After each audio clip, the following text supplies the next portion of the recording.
মেহরাব কিছুক্ষণ চুপ থেকে বলে ওঠে। ঠিক আছে, আমি ওকে এখনই হসপিটালে নেওয়ার ব্যবস্থা করছি। বলেই মেহরাব আনেশার কাছে গিয়ে তাকে কোলে নিয়েই বড় বড় পা ফেলে রুম থেকে বের হয়ে যায়। মেহরাবের পেছন পেছন ডক্টরও বের হয়ে যান। আনেশাকে অপারেশন থিয়েটারে ঢোকানো হয়েছে 10 মিনিট হয়েছে। তখনই ভেতর থেকে একজন ডক্টর বের হয়ে মেহরাবকে বলেন। স্যার। মেহরাব ফোন থেকে মুখটা সরিয়ে ডক্টরের দিকে তাকিয়ে বলে। যা বলার তাড়াতাড়ি বলুন। স্যার, আমাদের ইমার্জেন্সি ব্লাড লাগবে। হ্যাঁ, তো আমাকে কেন বলছেন? দিন ওকে ব্লাড। আসলে স্যার, ওনার ব্লাড গ্রুপটা খুব রেয়ার। আর এই মুহূর্তে আমাদের ব্লাড ব্যাংকে নেগেটিভ গ্রুপের রক্ত নেই। নেই মানে কি? ও নেগেটিভ ব্লাড গ্রুপ ম্যামের। আর এই ব্লাড গ্রুপটা প্রায় সময়ে পাওয়া যায় না। আর এই রাতের বেলায় তো আরই পাওয়া যাবে না। মেহরাব আনেশার ব্লাড গ্রুপ ও নেগেটিভ জানার পর কিছুটা চমকে যায়। ডক্টরের কথায় সে ভাবনার জগৎ থেকে বের হয়ে আসে।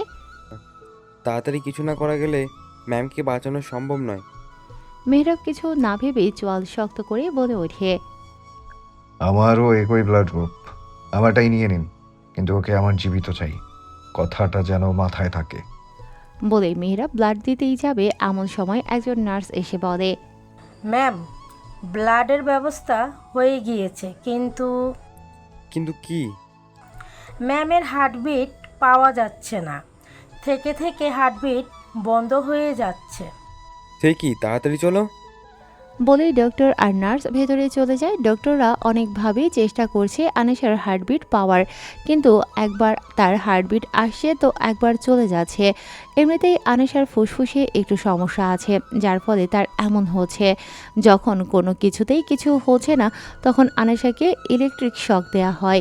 বেশ কয়েকবার ইলেকট্রিক শক দেওয়ার পর আনেশার হার্টবিট ঠিকমতো পাওয়া যায়। আনেশাকে এখন কেবিনে দেওয়া হয়েছে, তবে তার এখনও জ্ঞান নেই। মেহরাব সেই রাত থেকে এখানেই আছে, তার গার্ডরাও হসপিটালের বাইরে আছে। বসে থাকতে থাকতে মেহরাবের চোখ দুইটা একটু লেগে গিয়েছিল, কিন্তু হঠাৎই তীব্র মাথা ব্যথায় তার ঘুম ভেঙে যায়। মেহরাব 2 হাত দিয়ে তার মাথা চেপে ধরে। মেহরাব মাথা চেপে ধরেই উঠে দাঁড়ায়। উঠে দাঁড়াতেই মেহরাব একটা নার্সের সাথে ধাক্কা খায়, যার ফলে নার্সের হাত থেকে জিনিসপত্রগুলো পড়ে যায়। নার্সটা তো ভয়ে কাঁপতে কাঁপতে বলে। সরি স্যার, আমি খেয়াল করিনি। প্লিজ আমাকে ক্ষমা করে দিন। আর কোনোদিনও এমন ভুল হবে না। নার্স নিজের মতো কথা বলেই যাচ্ছে, কিন্তু মেহরাব তার কথা শোনার মতো অবস্থায় নেই। সে তীব্র মাথা ব্যথার জন্য চোখের সামনে সবকিছুই ঘোলাটে দেখছে। নার্সের সামনেই হঠাৎ করে মেহরাব মেঝেতে লুটিয়ে পড়ে। নার্সটি বেশ অবাক হয়ে যায় মেহরাবকে এইভাবে মেঝেতে লুটিয়ে পড়তে দেখে। সে তাড়াতাড়ি করে ওয়ার্ড বয়দেরকে ডেকে এনে মেহরাবকে একটা কেবিনে নিয়ে যায়। এরপর ডক্টর নাবিল নওশাদকে ডাকে। মেহরাব ধীরে ধীরে চোখ খোলে। চোখ খুলতেই সামনে মিস্টার নাবিল নওশাদকে দেখতে পায়। মেহরাব উঠে বসে মিস্টার নাবিল বলে ওঠেন। মেহরাব, তুমি ঠিক আছো তো? মেহরাব মাথাটা ধরে বলে। হ্যাঁ আঙ্কেল, হঠাৎ করেই মাথায় প্রচণ্ড ব্যথা করছিল, আর চোখের সামনে সবকিছু কেমন যেন ঝাপসা হয়ে আসছিল। তোমাকে তো আমি স্ট্রেস নিতে বারণ করেছিলাম। ছোট থেকেই তো তোমার এ প্রবলেমটা আছে। নিজের শরীরের উপর টর্চার করা এবার বন্ধ করো। এইভাবে চলতে থাকলে কিন্তু ভালো মন্দ কিছু একটা হয়ে যেতে পারে তোমার। মেহরাব মিস্টার নাবিলের কথা শুনে তাচ্ছিল্য হেসে বলে। কী বা হবে, বড়জোর মৃত্যু। মেহরাব, বলেই একটা মেয়ে কাঁদতে কাঁদতে ছুটে আসে মেহরাবের কাছে আর তাকে জড়িয়ে ধরে। হঠাৎ জড়িয়ে ধরায় মেহরাব কিছুটা হতভম্ব হয়ে যায়। মেয়েটা মেহরাবকে জড়িয়ে ধরেই কাঁদতে কাঁদতে বলে। মেহরাব, তুমি এমন কেন বলো তো? একদমই নিজের খেয়াল রাখো না। এতটা বেখেয়ালি কেন তুমি? মেহরাবের বেশ অস্বস্তি হচ্ছে তাকে এভাবে জড়িয়ে ধরায়। মেহরাব নিজের গলা থেকে মেয়েটার হাত ছাড়িয়ে ধাক্কা দিয়ে নিজের থেকে দূরে সরিয়ে ভ্রু কুঁচকে বলে।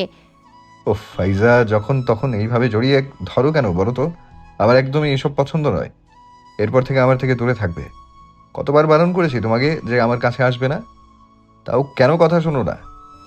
মেহরাবের এমন কঠিন স্বরে কথা বলায় ফাইজার চোখে পানি চলে আসে, যেটা মিস্টার নাবিলের চোখ এড়ায় না। মিস্টার নাবিল চোয়াল শক্ত করে ফাইজাকে বলেন। ফাইজা, দেখছো না এখানে আমি আছি? যাও, চলে যাও এখান থেকে। ড্যাড, তুমি আমার সাথে কেন এমন করে কথা বলছো? বেশি কথা না বলে বের হও এখান থেকে। মেহরাব কি বলছে শুনলে না? যাও এখন এখান থেকে। কিন্তু ড্যাড, ফাইজা প্লিজ যাও এখান থেকে, ভালো লাগছে না এত কথা বলতে। মেহরাব রীতিমতো বিরক্ত হচ্ছে ফাইজার উপস্থিতিতে। ফাইজা নিজের বাবার দিকে তাকায়। মিস্টার নাবিল চোখের ইশারায় ফাইজাকে কেবিন থেকে বের হয়ে যেতে বলেন। ফাইজাও আর দেরি না করে নিজের চোখের পানি মুছে রুম থেকে বের হয়ে যায়। রুম থেকে বের হওয়ার আগে একবার মেহরাবের দিকে তাকায়। মেহরাবের দৃষ্টি ফ্লোরে নিবদ্ধ। ফাইজা আর এক মুহূর্তও সেখানে দাঁড়ায় না। মিস্টার নাবিল এবার মেহরাবের উদ্দেশ্যে বলেন, মেহরাব, কিছু মনে করো না। আমার মেয়েটা তোমাকে খুব ভালোবাসে তো তাই এমন করে ফেলে। ও ভালোবাসলে কি হবে? আমি তো ওকে একদমই ভালোবাসি না। আমি কতবার তো বলেছি। আর ওর এইভাবে হুটহাট এসে আমাকে জড়িয়ে ধরা আমার একদমই পছন্দ হয় না। আপনি দয়া করে ওকে বারণ করবেন। মেহরাবের কথায় মিস্টার নাবিল একটু চটে যান, কিন্তু মুখে সেটা প্রকাশ না করে বিষয়টাকে ঘুরিয়ে বলল, আচ্ছা বাদ দাও। মেহরাব, বলছিলাম যে ওই মেয়েটাকে, মানে একটা মেয়েকে তুমি নাকি হসপিটালে নিয়ে এসেছিলে, কে হয় ও তোমার? মেহরাবের এতক্ষণে আনেশার কথা মনে পড়ে। সে বেড থেকে নেমেই কেবিন থেকে বের হতেই যাবে, এমন সময় মিস্টার নাবিল বলে ওঠেন। বললে না তো মেয়েটাকে? মেহরাব চোয়াল শক্ত করে বলেই মেহরাব কেবিন থেকে বের হয়ে যায়। মেহরাবের কথা শুনে মিস্টার নাবিল বেশ অবাক হয়ে যান। মিস্টার নাবিল নওশাদ শেহরিয়াল জেহরায়েল, মানে মেহরাবের বাবার ছোটবেলার বন্ধু। ওনার 2 সন্তান, বড় ছেলে ফারদিন নওশাদ আর ছোট মেয়ে ফাইজা নওশাদ।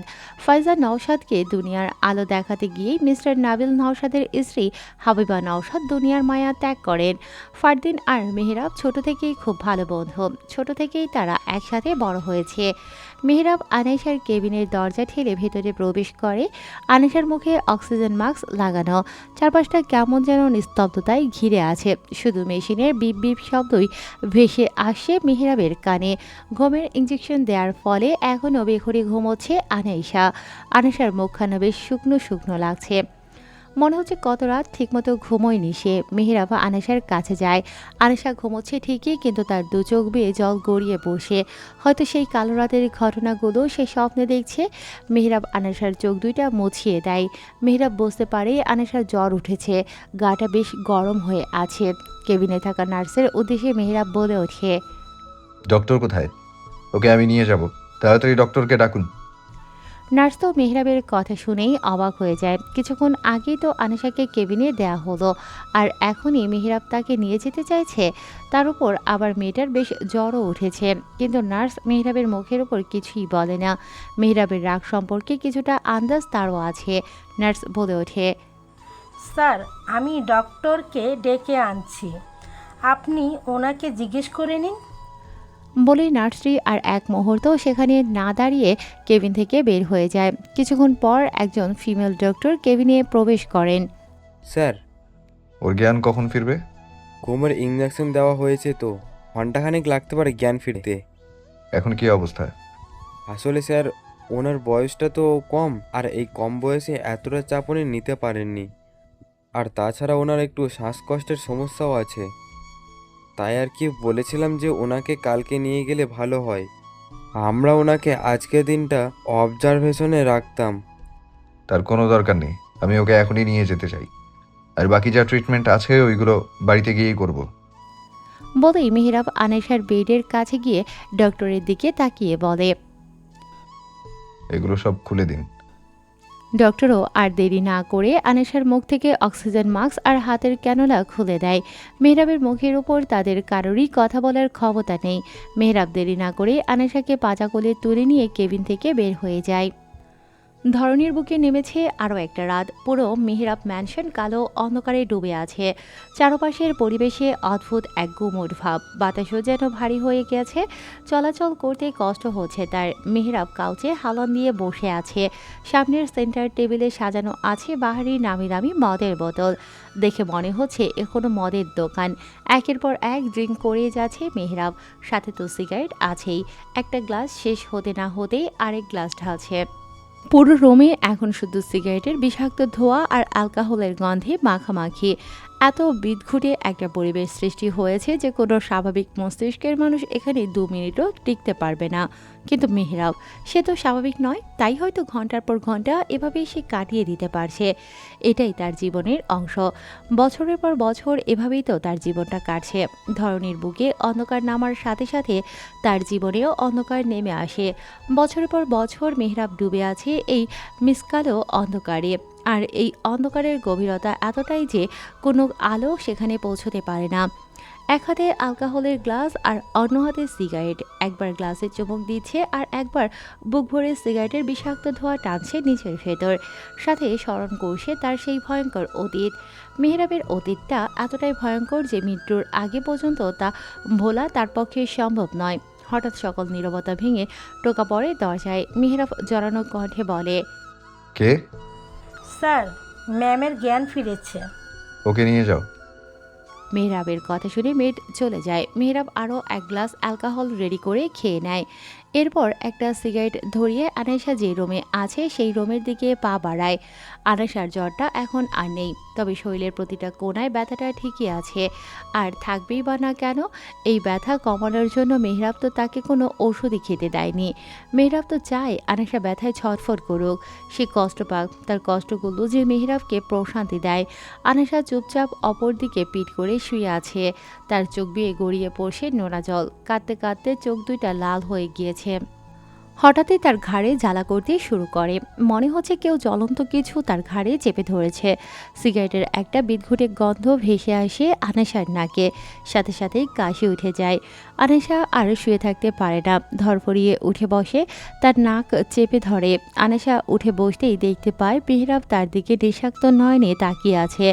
মেহরাবের চোখ দুইটা লাল বর্ণ হয়ে আছে। অতিরিক্ত অ্যালকোহল খাওয়ার ফলেই এমনটা হয়েছে। মেহরাব সিগারেটের ধোঁয়া টেনে আনেশার মুখের কাছে এসে ছাড়ে। একই তো অ্যালকোহলের একটা কড়া গন্ধ আসে আনেশার নাকে, যার জন্য তার পেটের নাড়িভুড়ি পাকিয়ে বমি আসতে চাইছে। কিন্তু সে অনেক কষ্টে সেটা চেপে রেখেছে। তারপর মেহরাব তার মুখের ওপর সিগারেটের ধোঁয়া ছাড়ছে। এবার আর আনেশা সহ্য করতে না পেরে মেহরাবের গায়ে বমি করে দেয়। আনেশার গায়ে বমি করে দেয় মেজাজটা একদম বিগড়ে যায় মেহরাবের। মেহরাব আনেশার হাত ধরে বেড থেকে নামিয়ে তাকে একটা চড় বসিয়ে দেয়। এত জোরে চড় মারে যে আনেশার ঠোঁট কেটে রক্ত বের হতে শুরু করে। সাথে মাথাটাও কেমন একটা চক্কর দিয়ে ওঠে। টাল সামলাতে না পেরে সে নিচে পড়ে যায়। এই ছোট লোক, কি করলি এটা তুই? তোর কোনো কমন সেন্স নেই নাকি? গায়ে কেন বমি করলি? ও, আমি তো ভুলেই গিয়েছিলাম। কমন সেন্স কোথায় থেকে আসবে? ছিলিস তো পতিতালয়ে। পতিতাদের আবার কোনো কমন সেন্স থাকে নাকি? এত ড্রিঙ্ক করার পরও মেহরাব নিজের সেন্সে ছিল, কারণ সে প্রতিদিনই এভাবে ড্রিঙ্ক করে। মেহরাবের কথাগুলো শুনে আনেশার গলা ক্রমশই ভারী হয়ে আসে। ইতোমধ্যেই অক্ষি যুগলে ভিড় জমিয়েছে জলরাশিরা। মেহরাব আনেশাকে একটা লাথি মেরে রুম থেকে বের হয়ে যায়। মেহরাব বের হয়ে যেতেই আনেশা ওয়াশরুমে চলে যায় নিজেকে পরিষ্কার করতে। ওয়াশরুম থেকে বের হয়ে এসেই আনেশা আর নিজের কান্না ধরে রাখতে পারে না। সে আবারও ডুকরে কেঁদে ওঠে। মেহরাব তাকে খালি সেই তকমাগুলোই দিচ্ছে, যেগুলো আদতেও তার সাথে যায় না। ও উনি উনি আমাকে কেন বারবার বেশি বলছেন? আমি তো এমনটা নই। কিন্তু তৎক্ষণাৎই আনেশার চোখের পানি নিয়ে তাচ্ছিল হেসে বলে, না, উনি তো ঠিকই বলেছেন। আমি তো বেশ্যাই। কালো দিয়েও আমার এই দেহখানা পবিত্র ছিল, কিন্তু আজকে আজকে আমার শরীরের প্রতিটা কোণায় অপবিত্রের চিহ্ন রয়েছে, যেগুলো হয়তো সারা জীবন আমার শরীরে থাকবে না, কিন্তু মনে তো থাকবে। কিভাবে আমি মুক্তি পাবো এই অভিশপ্ত জীবন থেকে? কিভাবে? বলেই আবারও কাঁদতে লাগে আনেশা। সে বেডের একপাশে নিচে বসে হাঁটুতে মুখ গুজে কাঁদতে থাকে। তার নিচের বলতে তো আর কিছুই রইল না। এখন সব কিছু হারিয়ে এখন সে নিঃস্ব হয়ে গিয়েছে। এত চেষ্টা করলো নিজেকে বাঁচানোর, কিন্তু ফল শূন্যই দাঁড়ালো। কিভাবে সে এই শরীর নিয়ে বেঁচে থাকবে? আল্লাহ, আমার মৃত্যু কি তুমি লেখনি? কেন এখনো বাঁচিয়ে রেখেছো আমায়? এক জাহান্নাম থেকে বের করে আরেক জাহান্নামে কেন দিলে আমায়? কবে মুক্তি পাবো আমি এই অভিশপ্ত জীবন থেকে? কত পরীক্ষা নেবে তুমি আমার? আর কত? কি পাপ করেছি আমি যে এইভাবে আমাকে শাস্তি দিচ্ছ? তোর মুক্তি নেই এই অভিশপ্ত জীবন থেকে। তোর বাবা মাই তোকে ঠেলে দিয়েছে এই জীবনের দিকে। তোর বাবা মায়ের করা পাপে এখন তুই শাস্তি ভোগ করবি। মেহরাবের এমন হিংস্র কণ্ঠ শুনে আনেশা মুখ তুলে তাকায়। মেহরাব চোয়াল শক্ত করে দাঁড়িয়ে আছে। মেহরাবকে দেখেই আনেশা ভয়ে নিজেকে গুটিয়ে নেয়। আনেশা কাঁপা কাঁপা গলায় বলে, আমাকে একেবারে মেরে কেন ফেলছেন না? এভাবে বাঁচিয়ে রাখার কি মানে? হ্যাঁ, শেষ করে দিন না আমায়, আমি আর সহ্য করতে পারছি না। সহ্য তো তোকে করতেই হবে। এতটুকুতেই হাঁপিয়ে যাচ্ছিস? আমার সাথে, আমার পরিবারের সাথে যা যা হয়েছে, সেটা যদি তোর সাথে হতো তাহলে তো কবেই মরে যেতিস। তোর বাবা, তোর মা আমার সাথে যেই অন্যায় করেছে, তার ফল তো তোকে ভোগ করতেই হবে। তোর বাবা কোনো জানোয়ার থেকে কম কিছু ছিল না, আর তোর মা, সেটা তো স্বামী থাকতেও দিনের পর দিন পরপুরুষের সাথে রাত কাটায়, তার ফলই তো তুই। কথাটা শোনা মাত্রই আনেশার গা ঘিনঘিন করে ওঠে, কারণ কোনো সন্তানই নিজের বাবা মায়ের ব্যাপারে এমন কথা সহ্য করতে পারবে না। আনেশা দৃঢ় কণ্ঠে বলে, মুখ সামলে কথা বলুন। হ্যাঁ, আমি কোনোদিনও নিজের বাবা মাকে দেখিনি, কিন্তু তাই বলে আপনি এভাবে তাদেরকে বলতে পারেন না। মেহরাব আনেশার কথা শুনে উচ্চস্বরে হেসে ওঠে। সে নিজের হাসি থামিয়ে হিংস্র কণ্ঠে বলে, তুই শুনেই এমন করছিস, আর আমি তো তোর বাবা মায়ের আসল রূপ নিজের চোখে দেখেছি। তাহলে বোঝ আমি কিভাবে ঠিক আছি। আপনি মিথ্যে বলছেন, এমনটা হতে পারে না। মেহরাব আনেশার কাছে গিয়ে তার চোয়াল শক্ত করে চেপে ধরে বলে, এই মেহরাব জেহরায়ের কখনো মিথ্যা বলে না। তোর সাহস হয় কিভাবে যে তুই আমাকে মিথ্যাবাদী বলিস? মেহরাব এতটাই শক্ত করে চোয়াল চেপে ধরেছে যে আনেশার মনে হচ্ছে তার চোয়ালের হাড় বুঝি এক্ষুনি ভেঙে যাবে। আনেশার চোখ দিয়ে টপ টপ করে পানি পড়ছে। পানিতে মেহরাবের হাত ভিজে যাচ্ছে। এই চোখের বাণীগুলো জমিয়ে রাখ, এখনো সামনে তোর জন্য অনেক কিছু অপেক্ষা করছে। যেইভাবে তোর বাবা আমার মাকে, আমার আপুকে তিলে তিলে শেষ করেছে, ঠিক সেইভাবে আমি তোকেও শেষ করব। না না, ঠিক সেইভাবে না, এর থেকেও নিকৃষ্টভাবে তোকে আঘাত করব। তুই ছটফট করবি ছাড়া পাওয়ার জন্য, কিন্তু এই মেয়ের আফজের হায়েল তোকে ছাড়বে না। দাঁতে দাঁত চেপে কথাগুলো বলে আনেশাকে ছেড়ে দেয় মেহরাব। ছাড়া পাওয়ার সাথে সাথেই আনেশা বেডের এক কোণায় নিচে গিয়ে বসে পড়ে।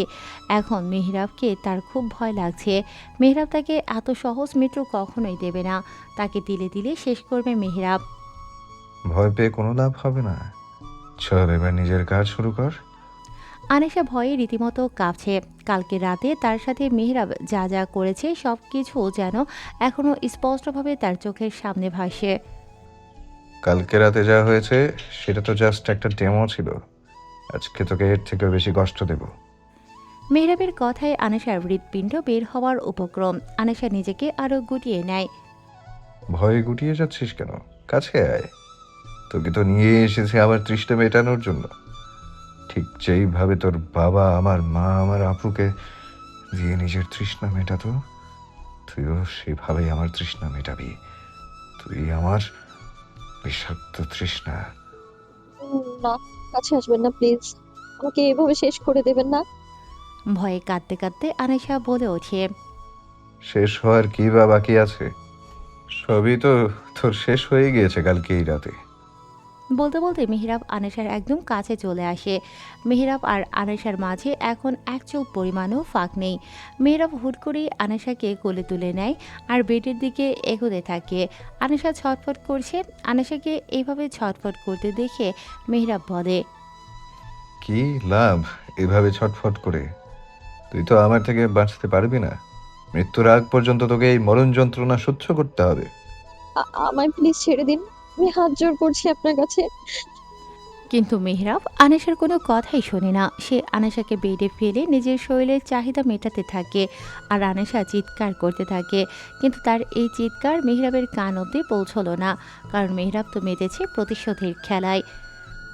নাভিদ, ছেড়ে দে আমাকে। আর কতদিন আমাকে এইভাবে বন্দি করে রাখবি? ছেড়ে দে আমাকে।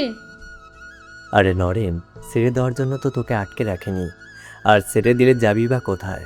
বাইরে তোর জন্য মৃত্যু অপেক্ষা করছে। তাছাড়াও এখন তো সবে মাত্র প্রতিশোধের খেলা শুরু। এত তাড়াতাড়ি তোকে ছেড়ে দিলে হবে নাকি? তুই আমাকে ছেড়ে দে, আমি আমার মেয়ের কাছে যাব। তুই ওকে গুম করে রেখেছিস, তাই না? আমার কোল খালি করেছিস, আমার স্বামীকে কেড়ে নিয়েছিস। আমার মেয়েটা কোথায় আছে বল? ও ও ঠিক আছে তো? আর আরিজ, ও কোথায় বল? কি হলো বল? নাভিদ নামের লোকটি নওরিন খানের কথা শুনে উচ্চস্বরে হাসতে লাগলো। নাভিদের হাসি দেখে নওরিন খান বেশ চটে যান। তিনি হাতের বাঁধন খোলার জন্য হাত মোচড়ামুচড়ি করছেন, কিন্তু খুলতে পারছেন না। তোর মেয়ে সে তো এখন জাহান্নামে আছে, হয়তো বিনা দোষে যন্ত্রণা ভোগ করছে, নরক যন্ত্রণা ভোগ করছে সে, তোরই হাতে বড় করে তোলা ছেলের থেকে। বলে আবারও হাসতে লাগে লোকটি। নওরিন খানের মুখে চিন্তার ছাপ স্পষ্ট। তিনি অস্থির কণ্ঠে বলেন, মানে আমার মেয়ে জাহান্নামে? মানে কোথায় আছে আমার মেয়েটা? বল, চুপ করে কেন আছিস? বল, আমার মেয়ে কোথায়? মেহরাবের কাছে। হ্যাঁ, তোর মেয়ে এখন মেহরাবের কাছে। যাকে তুই নিজের সন্তানের মতো করে ভালোবেসে বড় করেছিস তার কাছেই তোর মেয়ে আছে। নাভিদের কথা শুনে নওরিন খানের জানের পানি শুকিয়ে যায়। তিনি বলেন, মানে আমার মেয়ে মেহেরাবের কাছে? মানে আমার মেয়েটা ঠিক আছে তো? ওর কিছু হয়নি তো? কি হলো বল, আমার মেয়েটা ঠিক আছে তো? নাভিদ নওরিন খানের চোখ স্পষ্ট ভয় দেখতে পাচ্ছে। নাভিদ নিজের পকেট থেকে ফোনটা বের করে গ্যালারি ঘেটে একটা ছবি বের করে আর নওরিন খানের সামনে রাখে। দেখ মেহরাব একদিনে তোর মেয়ের কি হাল করেছে। নাভিদের কথায় নওরিন খান ফোনের দিকে তাকান। ছবিটা দেখতেই তার বুকের ভেতরটা ধক করে ওঠে। মেহরাব তার মেয়ের একই হাল করেছে। সারা শরীরে আঘাতের চিহ্ন, ফর্সা মুখটা কেমন ফ্যাকাশে দেখাচ্ছে। ঠোঁটের কোণে রক্ত জমাট বেঁধে আছে। কপালের কিছু অংশ কেটে গিয়েছে। যেখানে ব্যান্ডেজ করা আছে, মুখে অক্সিজেন মাস্ক লাগানো। নওরিন খানের চোখের কোণে পানি চলে আসে। দীর্ঘ 18 বছর পর নিজের প্রাণপ্রিয় মেয়েকে দেখল নওরিন খান, কিন্তু এত করুণ অবস্থায় তার মেয়েকে যে দেখতে পাবেন সেটা তিনি কল্পনাও করতে পারেননি। নওরিন খান অস্থির হয়ে বলেন, নাভিদ, আমার মেয়েটাকে বাঁচা, মেহেরাবের হাত থেকে ওকে বাঁচা। ও আমার মেয়েটাকে শেষ করে দেবে। মেহেরাব নিজের মধ্যে নেই, না হলে কোনো মানুষ কি এমনটা করতে পারে? আমার মেয়েটাকে মেরে ফেলবে ও। মেহেরাব এমন কেন করছে? আমার ছোট্ট মেয়েটার সাথে ওর কিসের এত শত্রুতা? কাঁদতে কাঁদতে নওরিন খান বলে ওঠেন। নওরিন খানকে এতটা উতলা হতে দেখে নাভিদ বলে, জানতে চাস না কেন মেহরাব তোর মেয়ের সাথে এমনটা করেছে? তাহলে শোন। মেহরাবের পেছনে এতদিন নাভিদ আর তার ভাই যা যা ষড়যন্ত্র করেছে সবটা খুলে বলে নওরিন খানকে। পুরো ঘটনা আপনারা সামনে জানতে পারবেন। পুরো ঘটনা শুনে নওরিন খানের কলিজা পর্যন্ত কেঁপে উঠছে।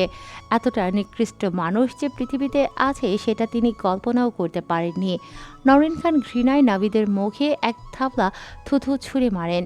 এতে নাভিদ বেশ রেগে যায়, কিন্তু পরক্ষণে নিজেকে শান্ত করে হেসে বলে, আর জানতে চাইছিলি না আরিস কোথায়? ও তো তোর মেয়ের জন্মে তিনি পৃথিবী থেকে বিদায় নিয়েছে। বলতে পারিস আমি ওকে পৃথিবী থেকে বিদায় করে দিয়েছি। বেচারা অনেক কষ্টে ছিল, বন্ধু হয়তো, তাই ওর কষ্ট আমার সহ্য হয়নি। সে জন্যই ওকে একেবারে মুক্ত করে দিয়েছে। নে, আজকে তোকে সবটা বলে দিলাম। এমনিতে তোর কোনো ক্ষমতা নেই এইসব কথা কাউকে বলার, কারণ তোকে তো আমি পঙ্গু করে রেখেছি। তুই সেদিন আমার ভালোবাসাকে অপমান করে আরিজের হাত ধরেছিলি না? আর আজ আমি তোর সব কিছু শেষ করে দিয়েছি। তোর স্বামী, তোর সন্তান, সাথে মেয়েরাবের জীবনটাকেও নরক বানিয়ে দিয়েছি। মেয়েরাবও তো তোর কাছে নিজের সন্তানের মতোই ছিল, তাই না? তোর সাথে যাদের যাদের জীবন জড়িত তাদের সবার জীবনে আমি নরক করে দিয়েছি। তবে তাদের মধ্যে খালি দুইজনই এখন বেঁচে আছে। এক হলো মেয়েরাব, আর দ্বিতীয়জন হলো তোর মেয়ে আনেশা। তাছাড়া বাকি সবাইকে আমি বিদায় করে দিয়েছি এই দুনিয়া থেকে। এখন আমার বাকি কাজটা মেহরাব নিজেই করে দেবে। তোর মেয়েকে ও তিলে তিলে শেষ করবে মেহরাব নিজের হাতে। মেহরাব তো জানো যে ও নিজের হাতে নিজের ভালোবাসাকে শেষ করে দিচ্ছে, তাও বিনা দোষে। আসলে কি বলতো, ওকে আমি এমন আঘাত করেছি যে কোনটা ওর ভালোবাসা কোনটা ওর ঘৃণা সেটা বোঝার ক্ষমতা ও বেচারা হারিয়ে ফেলেছে। বলতে পারিস এখন ও হার্টলেস হয়ে গিয়েছে, আর ওকে হার্টলেস বানাতে আমাকে বেশ কষ্ট করতে হয়েছে। নাভিদের কথা শুনে নওরিন খানের ঘৃণায় মরে যেতে ইচ্ছে করছে। একটা মানুষ এতটা জঘন্য কিভাবে হতে পারে? এতগুলো মানুষের জীবন কিভাবে কেড়ে নিতে পারে সামান্য একটা বিষয়ের জন্য? নাভিদ, তোকে আমি ছাড়বো না। আমি মেহেরাবকে সবটা বলে দেব। ও তোকে কখনো ছাড়বে না। আস্তে আস্তে, এত জোরে চিল্লাস না।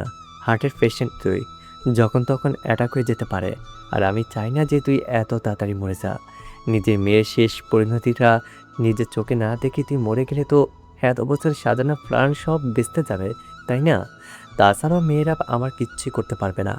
আবার নাগাল পাওয়া ওর পক্ষে সম্ভব নয়। আর যখন পাবে তখন সব শেষ হয়ে যাবে।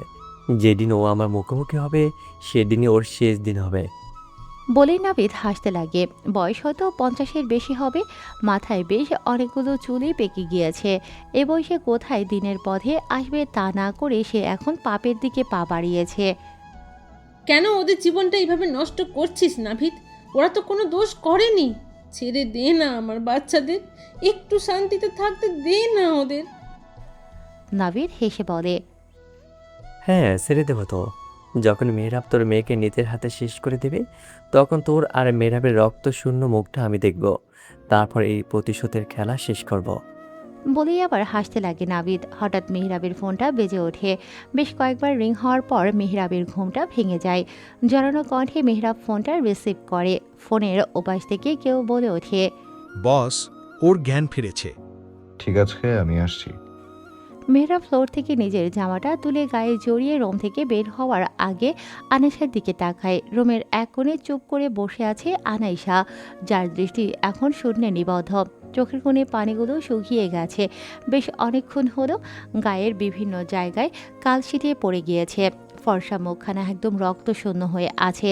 ঠোঁটের কোণে বেশ অনেকখানি রক্ত জমাট বেঁধে আছে। আনিশাকে দেখেই বোঝা যাচ্ছে যে সে ঠিক কতটা বিধ্বস্ত।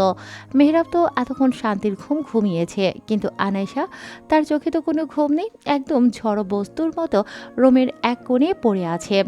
মনে হচ্ছে তার দেহে কোনো প্রাণ নেই। সারা শরীর ব্যথায় অবশ হয়ে আছে, নড়ার ক্ষমতাটুকুও নেই। কিন্তু আশ্চর্যজনকভাবে আনাইশা যেন কোনো ব্যথাই উপলব্ধি করতে পারছে না। দেয়ালে পিঠ ঠেকিয়ে চুপ করে বসে আছে। মেহরাব নিজের দৃষ্টি সরিয়ে নিয়ে রুম থেকে বের হয়ে বাইরে থেকে লক করে দেয়। দ্রুত পায়ে সিঁড়ি দিয়ে নামছে মেহরাব। উদ্দেশ্য বেসমেন্টের তার সেই স্পেশাল রুম, যেটা তার স্পেশাল রুম হলেও অন্যদের কাছে মৃত্যুর থেকে কম কিছু নয়, যেখানে একবার কেউ ঢুকলে মেহরাবের আদেশ ছাড়া বের হতে পারবে না। রুমের দরজা ঠেলে মেহরাব ভেতরে প্রবেশ করে। মুখে এক বাঁকা হাসি নিয়ে ধীর পায়ে এগিয়ে আসে মেহরাব সেই গার্ডের দিকে, যাকে সে আনাইশার সামনে শুট করেছিল। স্যার, স্যার প্লিজ আমাকে ছেড়ে দিন। মেহরাব বাঁকা হেসে বলে, ছেড়ে দেব? এত সহজে তো তোকে ছেড়ে দেব না আমি। তুই জেনে শুনে যে অপরাধটা করেছিস, যেটা আমি একদমই পছন্দ করি না, আমার জিনিসের দিকে নজর দিয়েছিস তুই। তুই ভাবলি কিভাবে যে আমি এত সহজে ছেড়ে দেব? তোকে ছেড়ে দিলে তো অন্যরা সাহস পেয়ে যাবে সেই অপরাধটা করতে। বলেই মেহরাব একটা গার্ডকে গরম লোহার রড আনতে বলে। গার্ড তাড়াতাড়ি করে একটা গরম লোহার রড এনে দেয়। এরপর মেহরাব রডটি নিয়ে কোনো কিছু না বলেই সরাসরি সেই গার্ডের এক চোখে ঢুকিয়ে দেয়। সাথে সাথেই সেই গার্ড চিৎকার দিয়ে ওঠে। গার্ডটি এত জোরে চিৎকার দিয়ে ওঠে যে সেখানে এতগুলো গার্ড ছিল তাদের সকলের অন্তরাত্মা কেঁপে ওঠে। মেহরাব দেরি না করে আরেক চোখেও সেই গরম রডটা ঢুকিয়ে দেয়। গরম রড চোখে ঢোকার ফলে লোকটির দু চোখই গলে যায়, সাথে চোখের কোঠর দিয়ে গলগল করে রক্ত বের হতে লাগে। লোকটি চিৎকার করছে আর মেহরাবকে আকুতি মিনতি করছে যেন সে তাকে মেরে ফেলে। তখন মেহরাব বলে, আমার জিনিসের দিকে যে চোখ তুলে তাকাবে তাদের সবার আমি এই রকমই হাল করব। এই আমার রিভলভারটা দে। বলেই মেহরাব একটা গার্ডকে ইশারা করে। গার্ডটি কাঁপতে কাঁপতে রিভলভারটা মেহরাবের দিকে এগিয়ে দেয়। মেহরাব তাতে 3টি গুলি ভরে। এরপর মেহরাব প্রথম গুলিটা শুট করে লোকটির বুকের ডান দিকে, দ্বিতীয় গুলিটা শুট করে গলাতে, আর তৃতীয় গুলিটা শুট করে একদম খুলি বরাবর। 3টি গুলিতেই মেহরাব গার্ডটিকে একেবারে শেষ করে দেয়। জানতে চাও না যে 6টা গুলি থাকা সত্ত্বেও আমি 3টে গুলি কেন করলাম? মেহরাবের কথায় গার্ডগুলো হতভম্ব হয়ে যায়, কারণ তারা তো মুখে বলেনি, শুধু মনে মনে ভেবেছে। তাও মেহরাব জানলো কিভাবে? তাদের ভাবনার মাঝে মেহরাব বলে ওঠে, তোমাদের মুখ দেখে বোঝা যাচ্ছে যে তোমরা কি ভাবছো।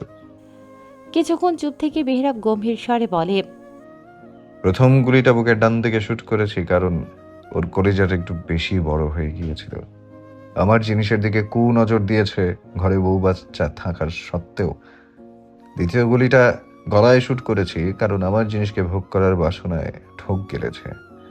আর তৃতীয় গুলিটা খুলিতে শুট করেছি। এই কুবুদ্ধি মগজে এনেছে কুকুরটা। এই লাশটা বাহিরে নিয়ে গিয়ে ঝুলিয়ে রাখো, আর সব গার্ডদের বলে দিও যে আমার জিনিসের দিকে যে একবার চোখ তুলে তাকাবে তাকে এর থেকেও জঘন্যভাবে শাস্তি পেতে হবে। আর এটাও বলে দিও যে কোনো গার্ডই যেন কোনো মেয়েদের দিকে খারাপ নজরে তাকানো বা কোনো কুমতলবে কাছে না ঘেঁষলেও তাদের এমন অবস্থা হবে। কথাগুলো বলে মেহরাব বেসমেন্ট থেকে বের হতে গিয়েও থেমে যায় আর আগের চেয়েও গম্ভীর স্বরে পড়ে, এলহাম, কাজ শেষ করে আমার স্টাডি রুমে যাবে। টেবিলের ওপর আমি একটা ব্ল্যাক চেক রেখে দেবো, ওটা ওর বউয়ের হাতে তুলে দিও। যা অ্যামাউন্ট বসানোর বসিয়ে নেবে আর বলে দেবে যে ওদের আর কারোর ভয়ে ভয়ে জীবন কাটাতে হবে না, এখন থেকে স্বাধীনভাবে জীবন কাটাতে পারবে। বলেই মেহরাব বেসমেন্ট থেকে বের হয়ে যায়। আসলে যে গার্ডকে মেহরাব একটু আগে খুন করেছে সে একটা স্পাই ছিল। মেহরাব সেটা জানতে পেরেও নিজের ম্যানশনে রেখেছিল তাকে। ওই গার্ড মেহরাবের বেশ কটা সিক্রেট ডিল অন্যদের হাতে তুলে দিয়েছে মেহরাবের পিঠ পিছেই। মেহরাব অবশ্য সবই জানত, কিন্তু না জানার ভান করে থেকেছে এতদিন, এটা দেখার জন্য যে ওই গার্ড ঠিক কী করতে পারে। সেই গার্ডটি নিজের বউ বাচ্চার উপরও বেশি অত্যাচার করত, সাথে তো তার কুনজর ছিলই। মেহরাবের ম্যানশনে বেশ কয়টা মেয়ে গার্ডকে সে ধর্ষণও করেছে। তারা তখন কিছুই বলতে পারেনি, কারণ সেই গার্ড তাদেরকে এই বলে ভয় দেখিয়ে রেখেছিল যে সে মেহরাবের স্পেশাল গার্ড। তার বিরুদ্ধে কিছু বলে মেহরাব তাদেরকে নিমিষেই শেষ করে দেবে। হয়তো মেহরাব গার্ডটিকে উচিত শিক্ষা দিয়ে বাঁচিয়ে রাখত, কিন্তু ওই গার্ড একটা দুঃসহ দেখিয়ে বসে। সে আনাইশার দিকে কুনজর দেয়। মেহরাব যেই মাত্র ম্যানশন থেকে বের হয়ে যেত সেই মাত্রই ওই গার্ড আনাইশার কাছে গিয়ে তাকে ভোগ করার মতলব এঁটেছিল। আর একটা ছেলে অন্য ছেলের কুমতলব খুব ভালো করেই বুঝতে পারে। মেহরাবের ক্ষেত্রেও সেটার ব্যতিক্রম হয়নি। সে ব্যতীত অন্য কেউ আনাইশার দিকে তাকাবে সেটা সে সহ্যও করতে পারবে না। তাই তো মেহরাব সেই গার্ডের এই হাল করেছে। বেসমেন্ট থেকে বের হয়ে এসে মেহরাব একটা মেয়েকে বলে, খাবার আর মেডিসিন নিয়ে আনার রুমে যাও। কথাটা বলেই মেহরাব আর এক মুহূর্ত সেখানে না দাঁড়িয়ে ম্যানশন থেকে বের হয়ে যায়। দুজন মেয়েড খাবার আর মেডিসিন নিয়ে আনাইশার রুমে যায়। আনাইশা এখনও ঠায় বসে আছে তার আগের জায়গায়। একজন মেয়েড আনাইশার কাছে গিয়ে তার হাত ধরে তুলে বেডে নিয়ে বসায়। ইস, শরীরের কি অবস্থা! আনাইশার অবস্থা দেখে দুজন মেয়েদের চোখেই পানি চলে আসে, সারা শরীরে আঘাতের চিহ্ন। আনাইশার ফর্সা গায়ে যেন আঘাতের চিহ্নগুলো আরও বেশি ফুটে উঠেছে। মেয়েড আনাইশার আঘাতগুলোতে মলম লাগাতে থাকে। মলম লাগানোর পর তাকে চেঞ্জ করতে সাহায্য করে। আনাইশা চেঞ্জ করে চুপ করে বেরিয়ে গিয়ে বসে। একজন মেয়েড খাবার খাওয়াতে যায়, কিন্তু আনাইশা মুখে খাবার তোলে না। ম্যাম, খাবারগুলো একটু খেয়ে নিন। এইভাবে না খেয়ে থাকলে তো আরও বেশি অসুস্থ হয়ে যাবেন। কিন্তু আনাইশার কোনো হেলদোল নেই, তাই মেয়েড তাকে জোর করে খাওয়াতে যায়, কিন্তু আনাইশা হাত দিয়ে ঠেলে খাবারের প্লেটটা ফেলে দেয়। এরপর আনাইশা উঠে দাঁড়ায় আর পাগলের মতো চিৎকার করে বলে, আপনাদের কাছে কি বিষ আছে? বিষ আমাকে একটু বিষ এনে দিন না, আমি আর বাঁচতে চাই না। এভাবে বেঁচে থাকার চাইতে মরে যাওয়া অনেক ভালো।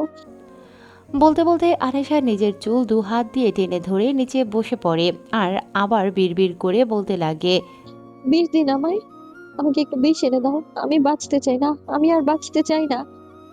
ম্যাম, এমন করবেন না, প্লিজ খেয়ে নিন। স্যার অনেক রাগ করবেন যদি উনি শোনেন আপনি কিছু খাননি। চলে যাও এখান থেকে, সবাই চলে যাও, যাও চলে যাও। মেয়েরা আনাইশাকে অনেকভাবেই খাওয়ানোর চেষ্টা করে, কিন্তু আনাইশা কোনোভাবেই মুখে খাবার তোলে না। সে চিৎকার চেঁচামেচি করে তাদেরকে চলে যেতে বলে। অনেক চেষ্টা করেও যখন তারা আনাইশাকে খাওয়াতে ব্যর্থ হয় তখন তারা রুম থেকে বের হয়ে যায়। আনাইশা আবার গিয়ে ঘরের এক কোণে হাঁটুতে মুখ গুজে বসে পড়ে। হ্যাঁ, ডিলগুলো ফাইনাল করে দাও। আচ্ছা ঠিক আছে, ফাইলগুলো আমাকে তাহলে পাঠিয়ে দিও, আমি সাইন করে দেবো। হুম। কথা বলতে বলতে মেহরাব সিঁড়ি বেয়ে উপরে নিজের রুমের দিকে এগিয়ে যায়। এখন ঘড়ির কাঁটা রাতের শেষ প্রহরে, কিছুক্ষণ পর হয়তো ভোরের আলো ফুটবে। মেহরাব কাভার থেকে নিজের একটা টি শার্ট আর ট্রাউজার বের করে ওয়াশরুমে চলে যায় ফ্রেশ হতে। 10 মিনিটের ভেতর ফ্রেশ হয়ে এসে ল্যাপটপটা নিয়ে বেডের উপর গিয়ে বসে। কিছু কাগজ এখনও পেন্ডিং আছে। ল্যাপটপে কাজ করতে করতে মেহরাবের ফোনটা আবারও বেজে ওঠে। মেহরাব ফোন রিসিভ করতেই ফোনের অপর পাশ থেকে কেউ বলে ওঠে, স্যার, আজকে মিস্টার রেদওয়ান আপনার ম্যানশনে যেতে চাইছেন ডিলটা ক্লিয়ার করতে। সেই দিন তো ডিলটা ফাইনাল করতে পারেননি, তাই। মেহরাব কিছুক্ষণ চুপ থেকে রাশভারী কণ্ঠে বলে ওঠে, ওকে, আসতে বলো ওনাদেরকে। আজকে সন্ধ্যার পর মিটিংটা ফিক্সড করো। Okay sir. এরপর মেহরাব কল কেটে রুমে থাকা বিশাল অ্যান্টিক ঘড়ির দিকে তাকায়। ঘড়ির কাঁটা এখন 5টার কোঠায়। মেহরাব ল্যাপটপটা বন্ধ করে রুমের দরজা খুলে আনেশার রুমের দিকে পা বাড়ায়। রুমের দরজা খোলার শব্দে আনেশা হাঁটুর ভাঁজ থেকে মুখ তুলে তাকায় আর দেখতে পায় যে মেহরাব তার দিকেই আসে। আনেশা মেহরাবকে তার দিকে আসতে দেখে ভয়ে পেছাতে থাকে। মেহরাব আনেশার চোখে স্পষ্ট ভয় দেখতে পাচ্ছে।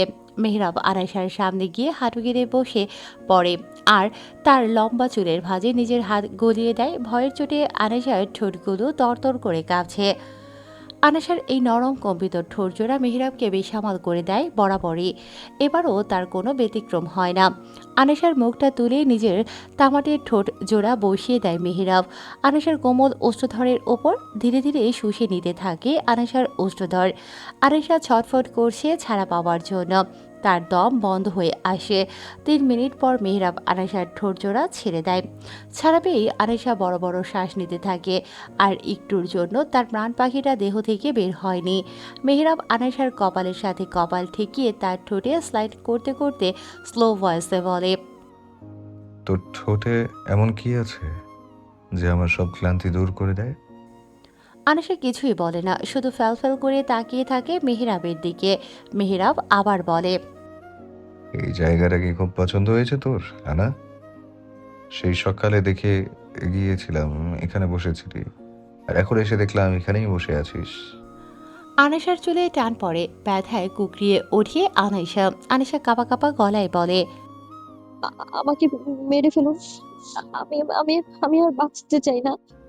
আমাকে মেরে ফেলুন প্লিজ। মেহরাব আনেশার কথায় বাঁকা হেসে বলে, কাল সকাল থেকে কিচ্ছু খাসনি তাই না? মুখটা কেমন শুকনো শুকনো লাগছে।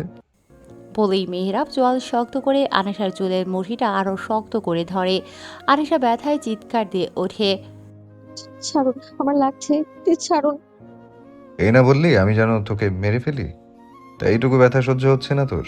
আমার দেয়া মৃত্যুর যন্ত্রণা যে আরো বেশি যন্ত্রণাদায়ক হবে, তাহলে সেটা কিভাবে সহ্য করবি? আনেশা কিছু বলে না। চোখের পানিগুলো টুপ টুপ করে তার গাল বেয়ে মাটিতে বসে। মেহরাব আনেশার সামনের বেবি হেয়ারগুলো কানের পেছনে গুজে দিয়ে আবারও স্লো ভয়েসে বলে, আজকে আমার অনেক ক্লায়েন্ট আসবে, তুই ভুলেও পালানোর চেষ্টা করবি না, আর জানালার কাছেও যাবি না। বাইরে অনেক লোক থাকবে, যদি তোকে কেউ দেখে নেয় তাহলে আজকে তুই দেখবি আমি ঠিক কতটা খারাপ হতে পারি। বলেই মেহরাব আনেশাকে ছেড়ে দিয়ে তাকে কুলে তুলে বেডের দিকে এগোয়। মেহরাবকে বেডের দিকে যেতে দেখে আনেশার বুকটা কেঁপে ওঠে। গত 2 দিন ধরে মেহরাব তার শরীরের উপর যে অত্যাচার চালিয়েছে সেই সব কিছু যতবার মনে পড়ে ততবারই আনেশার বুকটা কেঁপে ওঠে। হয়তো আবার মেহরাব তার শরীরের উপর সেই পাশবিক অত্যাচার শুরু করবে, তাই তাকে বেডের কাছে নিয়ে যাচ্ছে। মেহরাব বেডের কাছে এসে আনেশাকে শুইয়ে দিয়ে নিজেও তার পাশে শুয়ে পড়ে। এরপর আনেশাকে শক্ত করে নিজের সাথে মিশিয়ে নিয়ে বলে, আজকে মুড নেই তাই বেঁচে গেলি, সারা রাত ঘুম হয়নি, এখন আমি ঘুমাবো, একদম জ্বালানোর চেষ্টা করবি না। যদি তোর কারণে আমার ঘুম ভেঙে যায় না, তাহলে আজকে তোর অবস্থা গত 2 দিনের থেকেও খারাপ হবে, কথাটা মাথায় রাখিস। মেহরাবের কথায় আনেশা তার দিকে তাকায়। মেহরাবের চোখ দুইটা লাল টসটসে হয়ে আছে। দেখেই বোঝা যাচ্ছে যে সারা রাত ঘুমোয়নি সে। আনেশাও তো সারা রাত ঘুমোয়নি, আর ঘুমোবে বা কিভাবে? তার চোখে যে ঘুম ধরাই দিচ্ছে না। চোখের পাতাগুলো বেশ জ্বালা করছে আনেশার। এখানে এসে থেকেই তো তার চোখ থেকে অঝরে পানি পড়ছে, সাথে ঘুমও উধাও হয়ে গিয়েছে। আনেশা মেহরাবের বাহুডোরে ঘাপটি মেরে আছে। আনেশার চোখ জোড়া খালি মেহরাবের ঘুমন্ত মুখের দিকে যাচ্ছে। মেহরাবের সৌন্দর্য আনেশাকে অস্বস্তিতে ফেলছে। আনেশা তাকে দেখতে না চাইলেও তার অবাধ্য চোখ জোড়া যে কোনো বারণই শুনছে না। প্রথম দেখায় মেহরাবকে দেখে মনে হতে পারে এ কোনো শিল্পীর যত্নে আঁকা ছবির চরিত্র। ফর্সাতকে আলো নরমভাবে লেগে থাকে। নিখুঁত মুখের গড়নে অদ্ভুত এক সৌন্দর্য। ছুরির মতো ধারালো চোয়াল তার ব্যক্তিত্বকে আরও স্পষ্ট করে তোলে, আর কপালের উপর এলোমেলো ভঙ্গিতে পড়ে থাকা কালো চুলগুলো তার সৌন্দর্য যেন আরও বহুগুণে বাড়িয়ে দিয়েছে। কিন্তু একটু খেয়াল করে দেখলে বোঝা যায় এই সৌন্দর্যের ভেতরে নেই কোনো উষ্ণতা, শুধু আছে একটা বরফের ন্যায় শীতল আর পাষাণ হৃদয়, যেই হৃদয়ে মায়া, ভালোবাসা, আবেগ বলতে কোনো কিছুই নেই। তার কালো চোখ দুটো শুধু বরফের মতো ঠান্ডা। সেখানে কোনো দয়া নেই, কোনো দ্বিধা নেই, শুধু আছে নিষ্ঠুরতা। সে সুন্দর, অস্বীকার করার কোনো উপায় নেই, কিন্তু সেই সৌন্দর্য গোলাপের মতো কোমল নয়, বরং ছুরির মতো ধারালো, নিখুঁত আর বিপজ্জনক। আনেশার ভাবনার মাঝেই মেহরাব চোখ বন্ধ রাখা অবস্থায় বলে ওঠে, নিজের নজর ঠিক কর। চোখ দিয়ে এমন করে গিলে খাচ্ছিস যেন আমি কোনো লোভনীয় খাবার। মেহরাবের এমন হিমশীতল কণ্ঠ শুনে আনেশা পুরো জমে যায়। মেহরাব এবার চোখ খুলে আর আনেশার দিকে তাকায়। আনেশা ব্যর্থ চেষ্টা করছে নিজের নজর লুকানোর। বলেছিলাম না আমাকে জ্বালারে, আজকে তোর অবস্থা গত 2 দিনের থেকেও খারাপ হবে। আনেশা ভয়ে ভয়ে ঢোক গেলে কে জানি মেহরাব তার কি হাল করে, কিন্তু আনেশাকে অবাক করে দিয়ে মেহরাব আবারও ঢলে পড়ে ঘুমের রাজ্যে। কি হলো? উনি এত তাড়াতাড়ি ঘুমিয়ে পড়লেন? ভালোই হয়েছে ঘুমিয়ে গিয়েছেন। আমাকে যে করেই হোক এই নরক থেকে পালাতে হবে। উনি নিজের হাতে আমাকে কিছুতেই মারবেন না, কিন্তু মৃত্যু যন্ত্রণা ঠিকই দেবেন। আবার আমি নিজেকে নিজে শেষ করেও দিতে পারবো না। তাই যেভাবেই হোক না কেন আমাকে এখান থেকে পালাতেই হবে। মেহরাবের আনা, বাহ, মেহরাব তো ঠিক কথাই বলতো। তুমি তো দেখতে একদম স্নো হোয়াইটের মতো। এইবার তো তোমার কাছে পাওয়ার লালসাটা আরো তীব্র হচ্ছে আমার। আনাইশার একটা ছবি হাতে নিয়ে কথাগুলো বলে ছেলেটি। সে লোলুপ দৃষ্টিতে তাকিয়ে আছে আনাইশার ছবির দিকে। মনে হচ্ছে এখনই সে আনাইশার উপর ঝাঁপিয়ে পড়বে আর নিজের শরীরের চাহিদা মেটাবে। ছেলেটি আনাইশার ছবিটা পাশে রেখে কাউকে ফোন করে। জি স্যার, কি করতে হবে শুধু একবার বলুন। আপনি যা যা বলবেন আমি তাই তাই করব। শোনো, আজকে জেরহাইল ম্যানশন থেকে যেভাবে হোক আনাশাকে বের করে আনতে হবে। আজকে সুযোগ। আজকে যদি আনাশাকে বের করতে না আনতে পারো তাহলে আর কোনো দিনও ওকে বের করে আনা সম্ভব নয়। আমি কিছুই শুনতে চাই না। ওকে আমার চাই, যে কোনো মূল্যে ওকে আমার চাই। বলেই ছেলেটি ফোন কেটে দিয়ে ঠোঁটে পাকা হাসি ঝুলিয়ে বলে, আনা, মেহরাবের আনা, আজকের পর থেকে তুমি আর মেহরাবের থাকবে না। এবার তুমি হবে আমার বন্দিনী। বলে উচ্চস্বরে হাসতে লাগে ছেলেটি। হঠাৎ ছেলেটি হাসি থামিয়ে বলে, মেহরাব, তোর জিনিস তো আমি কেড়ে নিবই। এত ভালো একটা জিনিস এক রাতের জন্য হলো আমার বেডে চাই। তুই একাই স্নো হোয়াইট নিয়ে পূর্তি করবি, আর আমি কি শুধু চেয়ে চেয়ে দেখবো নাকি? গোধূলি বেলার গোলাপি আভা ছড়িয়ে পড়েছে পুরো পশ্চিম আকাশ জুড়ে। পশ্চিম আকাশের কোলে সূর্যটা অনেক আগেই ঢলে পড়েছে। মেহরাব এখনও বেঘুরে ঘুমোচ্ছে। গোধূলি বেলার গোলাপি আভা ছড়িয়ে পড়েছে পুরো পশ্চিম আকাশ জুড়ে। পশ্চিম আকাশের কোলে সূর্যটা অনেক আগেই ঢলে পড়েছে। মেহরাব এখনও বেঘুরে ঘুমোচ্ছে। আনাইশা ও মেহরাবের বুকের উষ্ণতায় বিড়াল ছানার মতো জড়সড় হয়ে ঘুমোচ্ছে। মনে হচ্ছে তার জন্য পৃথিবীর সবচেয়ে নিরাপদ জায়গা বোধহয় এটাই। হঠাৎই মেহরাবের ঘুমটা ভেঙে যায়। নিজের বাহু ডোরে আনাইশার নরম শরীরটা এক ধাক্কায় নিজের থেকে আলাদা করে দেয়। হঠাৎ এমন করে ধাক্কা মারায় আনাইশা ছিটকে গিয়ে বেডের ওপর পাশে পড়ে যায়। পড়ে যাওয়ার ফলে তার চোখ থেকে ঘুম উড়ে যায়। কপালের কোণে একটু কেটেও যায়। পুরো বিষয়টা বুঝতে তার মিনিট খানেকের মতো সময় লেগে যায়। একটু আগে নিজের কালো অতীত আবারও স্বপ্নে দেখেছে মেহরাব। সেই কালো অতীত তার পেছনে তাড়া করে বেড়াচ্ছে। কোনো মতেই তার পেছন ছাড়ছে না। যতই সে সেই অতীত থেকে বের হতে চাইছে ততই সেই অতীত যেন তাকে আষ্টেপৃষ্টে জড়িয়ে ধরছে। কই, গত দুদিনে তো ওই স্বপ্নগুলো আসেনি, তাহলে আবার কেন এলো? মেহরাবের হার্ট এখনো অসম্ভব রকমের বিট করছে। মনে হচ্ছে তার এই পাষাণ হৃৎপিণ্ডটা বুকের খাঁচা ভেদ করে বেরিয়ে যাবে। রুমে এসি চলা সত্ত্বেও ঘামে পুরো শরীর জবজব করছে। তার আর বাঁচতে ইচ্ছে করছে না। আর কতদিন এভাবে জীবন কাটাবে সে? তখনই নিচে পড়ে ব্যথায় কাতরাতে থাকে আনাইশার দিকে চোখ যায় মেহরাবের। সাথে সাথে মেহরাবের চোখজোড়া রক্তিম বর্ণ ধারণ করে। মেহরাব দেরি না করে বেড থেকে নেমে আনাইশার কাছে যায় আর তার গলাটা চেপে ধরে। মেহরাবকে দেখে বোঝা যাচ্ছে যে সে ঠিক কতটা রেগে আছে। কপালের রগগুলো সব খাড়া হয়ে গিয়েছে। দাঁতে দাঁত চেপে মেহরাব হিংস্র কণ্ঠে বলে, তোর এত বড় সাহস, তুই আমার বুকে আরামে ঘুমাস? আরে তোর মতো রাস্তার মেয়ের এই মেহরাব জেহরাইলের বুকে ঘুমানোর কোনো অধিকার নেই।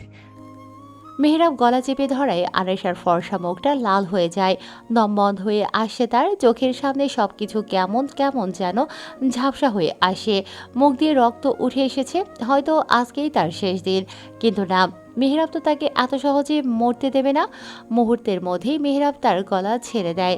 ছাড়া পেয়েই আনাইশা কাশতে শুরু করে। মেহরাব কিছু বলার জন্য মুখ খুলতেই যাবে, এমন সময় রুমের দরজায় টোকা পড়ে। মেহরাব দরজার দিকে তাকায়, দরজার অপর পাশ থেকে একজন বলে ওঠে, স্যার, মিস্টার রেদওয়ান আর ওনার লোকেরা চলে এসেছেন, আপনাকে খুঁজছেন। মেহরাব মাথাটা একবার এদিক ওদিক করে ঘুরিয়ে নিজের রাগ কন্ট্রোলে এনে বলে, ওনাদেরকে ওয়েট করতে বলো, আমি 10 মিনিটের মধ্যেই আসছি। Okay sir.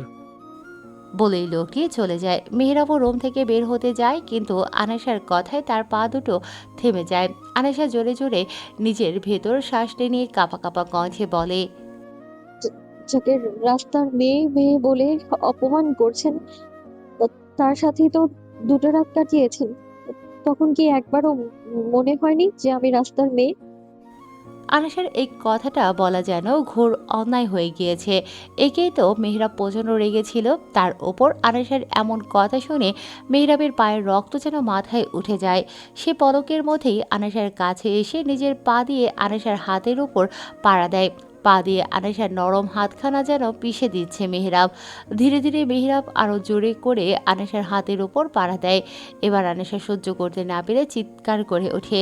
সাথে সাথেই মেহরাব তার চোয়াল শক্ত করে চেপে ধরে আর রাগে কণ্ঠে বলে, তুই তো রক্ষিতা, আর রক্ষিতাদের দিয়ে শুধু শরীরের চাহিদা মেটানো যায়, তাদেরকে কখনো বুকের বাঁ দিকে জায়গা দেওয়া যায় না। সেই জায়গাটা কোনো স্পেশাল মানুষদের জন্য বরাদ্দ থাকে। তবে আফসোস, আমার বুকের বাঁ দিকে মৃত্যুর আগ পর্যন্ত কারোর জায়গা হবে না।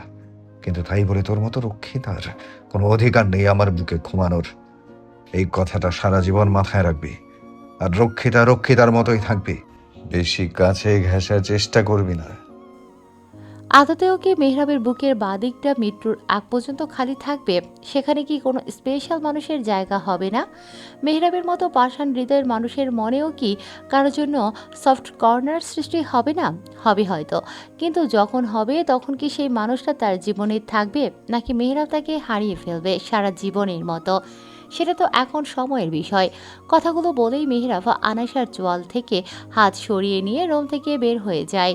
আর বের হওয়ার আগেই রুমের দরজাটা লক করে চাবিটা একটা মেয়েদের হাতে দিয়ে নিজের রুমের দিকে যায়। কিছুক্ষণ পর ফর্মাল ড্রেসে মেহরাব বেশ রাজকীয়ভাবে সিঁড়ি দিয়ে নেমে আসে। এত সাধারণ সাজেও তাকে কোনো প্রিন্সের থেকে কম লাগছে না। ফর্সা শরীরে ডার্ক মেরুন রঙের নিখুঁত কোট প্যান্টে মোড়ানো তার উপস্থিতিটাই যেন আলাদা করে চোখে পৌঁছে। রংটা এত গাঢ় আর রাজকীয় যে দূর থেকে তাকালেও মনে হয় সে সাধারণ কেউ নয়। কোটের ভেতরে পরা কালো শার্ট আর লুককে আরও গভীর রহস্যময় করে তুলেছে।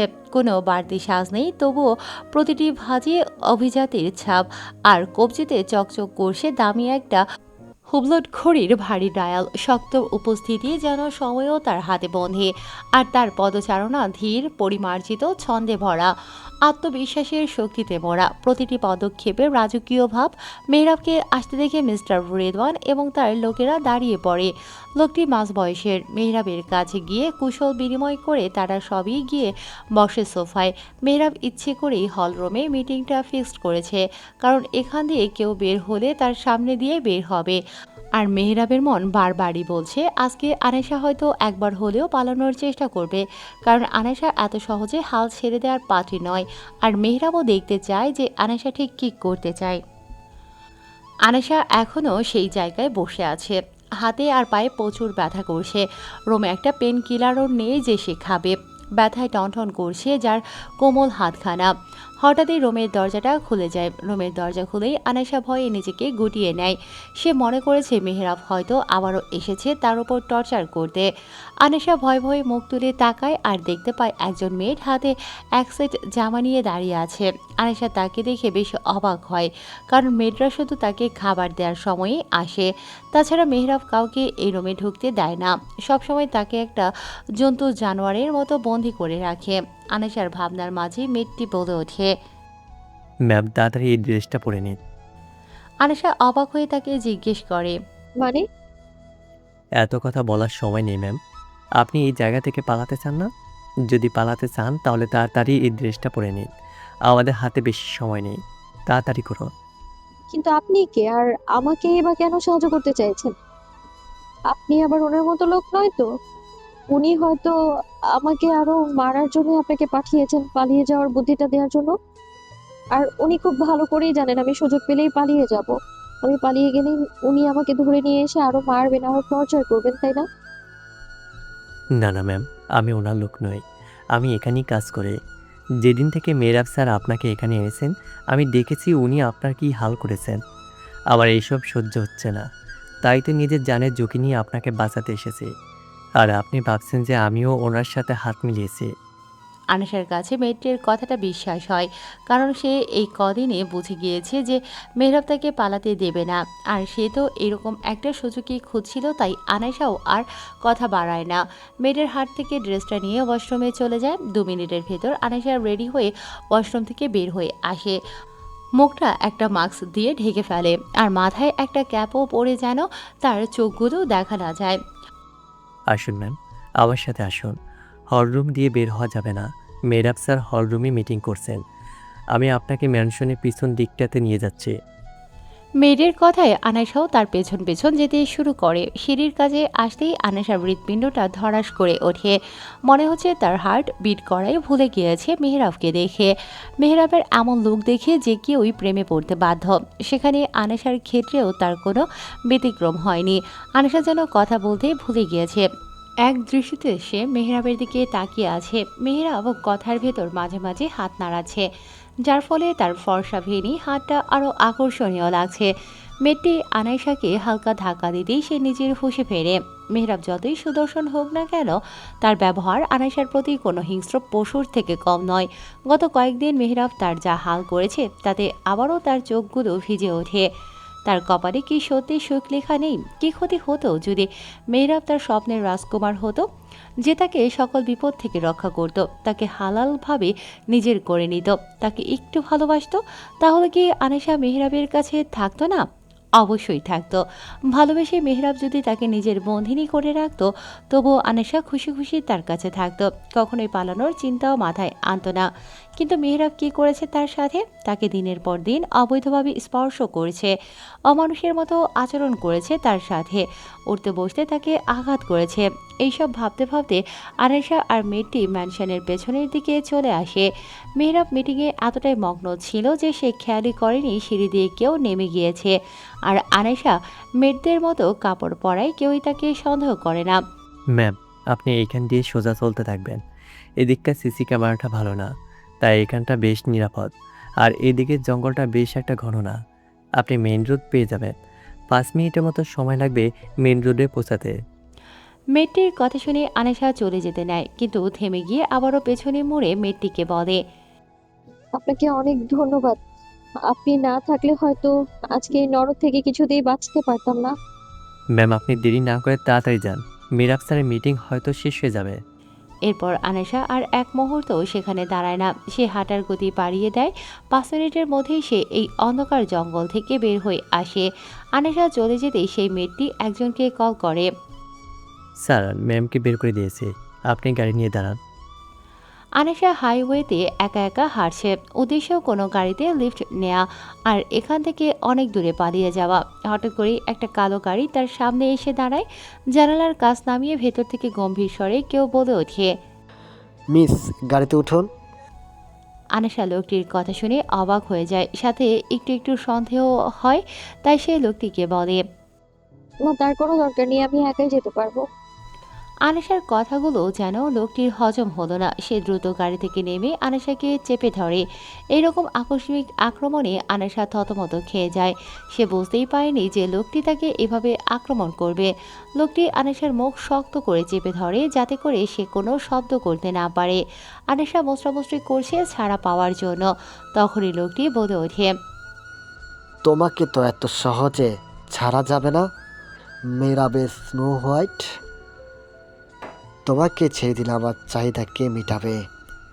তোমাকে এতদিন শুধু ছবিতে দেখেছি, কিন্তু তুমি তো সামনে থেকে আরো বেশি সুন্দর।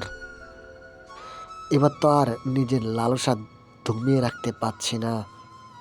অনেক তো মেহেরাবকে সুখ দিলে, এবার আমাকেও দাও। বলেই লোকটি অট্ট হাসিতে ফেটে পড়ে। আনেশার চোখ বেয়ে নোনা জল পড়ছে। ভাগ্য তাকে কোথায় নিয়ে এসে দাঁড় করিয়েছে। এতদিন তো মেহরাব তাকে টর্চার করেছে, এখন কি তবে এই লোকও তাকে ঠিক সেইভাবেই টর্চার করবে? আনেশার ভাবনার মাঝে ছেলেটির ফোন বেজে ওঠে। ছেলেটি এক হাত দিয়ে আনেশার মুখ শক্ত করে চেপে ধরে আর অন্য হাত দিয়ে ফোনটা পকেট থেকে বের করে কানে ধরে। ফোনের অপর পাশ থেকে কেউ ভয়ার্ত কণ্ঠে বলে ওঠে, স্যার, আপনি কি ম্যামকে নিয়ে এখান থেকে চলে গিয়েছেন? না, কেন? জলদি ওইখানে থেকে পালান। মেহরাব স্যার জেনে গিয়েছেন যে ম্যাম পালিয়ে গিয়েছেন। উনি ওনার গার্ডদের চারিদিকে ছড়িয়ে দিয়েছেন। উনিও বের হয়ে পড়েছেন। ছেলেটি কথা বলতে বলতে হাতটা একটু আলগা হয়ে যায়। আনেশা সব কথাই শুনতে পেয়েছে। মেহরাবের কথা শুনে ভয়ে তার হৃৎপিণ্ড বের হয়ে আসার উপক্রম। ছেলেটি একটু অন্যমনস্ক হতেই আনেশা তার হাতে কামড় দিয়ে তাকে ধাক্কা দিয়ে ফেলে দেয় আর প্রাণপণে ছুটতে লাগে। ছেলেটি হতভম্বের মতো নিজেই পড়ে আছে। হঠাৎই ছেলেটি নিজের হুঁশে আসে আর সেও আনেশার পিছু করতে লাগে। আনেশা এতক্ষণে ছেলেটির দৃষ্টিসীমার বাইরে চলে গিয়েছে। ছেলেটি একটু দাঁড়িয়ে ফোনটা একটা আছাড় মারে, সাথে সাথেই ফোনটা ভেঙে যায়। ছেলেটি হিংস্র কণ্ঠে বলে, শিট, আজকেও হাতছাড়া হয়ে গেল। এত প্ল্যান করে ওকে জানার ম্যানশন থেকে বের করে আনলাম, আর ও হাতছাড়া হয়ে গেল। এরপর ছেলেটি সেখানে আর এক মুহূর্ত না দাঁড়িয়ে নিজের গাড়ির কাছে যায় আর ড্রাইভ করে সেখান থেকে চলে যায়। আনেশা দৌড়াতে দৌড়াতে বেশ হাঁপিয়ে গিয়েছে। পেছনে তাকাতেই দেখতে পায় কেউই নেই, তাই সে একটু দাঁড়িয়ে যায়, বুকে হাত দিয়ে জোরে জোরে শ্বাস নিচ্ছে। এরকম দৌড়ে সে আগে কখনোই দেয়নি, তাই এতটা হাঁপিয়ে গিয়েছে। হঠাৎই আনেশার চোখের উপর আলো পড়ে। আলোর তীব্রতা এতটাই বেশি যে আনেশা ঠিকমতো তাকাতে পারছে না। তবুও অনেক কষ্টে সে তাকায় আর দেখতে পায় বেশ অনেকগুলো গাড়ি তার দিকে এগিয়ে আসে। আনেশার আর বুঝতে বাকি থাকে না যে গাড়িগুলো কার। আনেশা একবার আশপাশটা ভালো করে চোখ বোলায়। সে যেখানে দাঁড়িয়ে আছে সেখানে একটা বিশাল বড় ট্রাক দাঁড়িয়ে আছে। আনেশা তাড়াতাড়ি করে ট্রাকের কাছে যায়। ভেতরে দুজন দম্পতি বসে আছে আর একটা ড্রাইভার, হয়তো বাসা চেঞ্জ করেছে, তাই ট্রাকে বেশ অনেক জিনিসপত্র। ট্রাকের ইঞ্জিন চালুই আছে, হয়তো এখনই ট্রাক চলতেই শুরু করবে। আনেশা ট্রাকের কাছে গিয়ে জোরে জোরে ডাকতে থাকে। মেহরাবের গাড়ি এখনও তার কাছে পৌঁছতে পারেনি। আনেশার এমন জোরে জোরে ডাকার ফলে একটা মাঝবয়সী লোক ট্রাকের জানালা দিয়ে উকি দিয়ে বলে, কি হয়েছে মেয়ে? এত রাতে তুমি এখানে কেন? আর এত জোরে কেন ডাকছো? লোকটির কথায় আনেশা হাঁপাতে হাঁপাতে বলে, আমি খুব বিপদে পড়েছি কাকা, আমাকে একটু সাহায্য করুন। কিছু লোক আমার পিছনে পড়েছে। কারা তোমার পিছু করছে? এত কিছু বলার সময় নেই এখন, ওরা এক্ষুনি চলে আসবে। আমাকে একবার ধরে ফেললে সব শেষ হয়ে যাবে। আমি অনেক কষ্টে ওই নরক থেকে বের হয়ে এসেছি। প্লিজ আমায় সাহায্য করুন, প্লিজ। ঠিক আছে, ঠিক আছে। বলেই লোকটি ট্রাকের এক পাশের দরজা খুলে দেয়। লোকটির পেছনে তার স্ত্রী বসেছিলেন। আনেশাও সেখানে গিয়ে উঠে বসে। এরপর ট্রাকটা চলতে শুরু করে। আনেশা হাঁপ ছেড়ে বাঁচে। মেহরাবের গাড়ির পাশ দিয়ে ট্রাকটা চলে যায়, কিন্তু মেহরাব বুঝতেও পারে না। সেই রাতে থেকে মেহরাব আনেশাকে খুঁজছে। আনেশার কোনো লোকেশন সে ট্র্যাক করতে পারছে না। আনেশার কাছে একটা লকেট আছে, যেটা মেহরাব আনেশার জন্মের সময় তাকে পরিয়ে রাস্তায় ফেলে চলে গিয়েছিল। লকেটটা মেহরাবের বাবা মিস্টার শাহরিয়ার তাকে দিয়েছিল। লকেটে একটা ট্র্যাকার লাগানো ছিল, কারণ মেহরাব ছোট থেকেই খুব বদমেজাজি ছিল। বাড়ির একমাত্র ছেলে বলে কথা।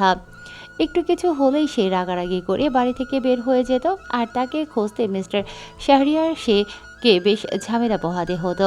সেই জন্য তিনি মেহরাবকে এই লকেটটা দিয়েছিলেন। আনেশার জন্মের কিছুক্ষণ পর একজন নার্স তাকে নিয়ে এনআইসিইউতে রেখে আসে, কারণ জন্মের সময় থেকেই আনেশার একটু সমস্যা ছিল।